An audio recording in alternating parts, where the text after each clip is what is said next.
আমার ইসলামী ব্যাংক মতিঝিল শাখায় গেছি, যাওয়ার পরে আমার 60 লক্ষ টাকা ওখানে আমানত আছে।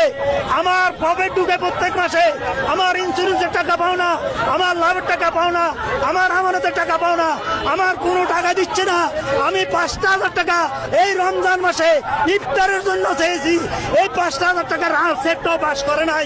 ম্যানেজার আমাকে গালিগালাজ করতেছে, স্টপিজ বলতেছে, এবং তার সহকারীরা এই চাচার কথাটা অনেক মানুষে বুঝছেন, অনেক মানুষে বুঝেন নাই। আমি বুঝে বলতেছি, এই চাচাটা একটা ব্যাংকের মাধ্যমে 60 লাখ টাকা মানে ব্যাংকের মাধ্যমে রাখছিল। তো ওই চাচাটাকে দিতেছে না তারা, এই কার্ডটা শু করতেছে না, তার ব্যাংকের মাধ্যমে যে টাকা ছিল এই কার্ডটা শু করতেছে না। তো তাই চাচাটাকে ব্যাংকের টাকাটা দিতেছে না।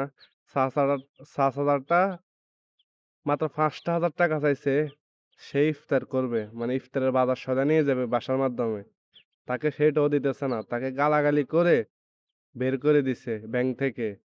তো এটার এই কথা, ব্যাঙ্গালারা তাকে তাকে টাকা দেয় নাই। তো চাচাটা এখন কি বলবে, সেখানে তো সোশ্যাল মিডিয়ার মানুষগুলো আছে ভিডিও করতেছে, তো দেখা যাক কি হয়।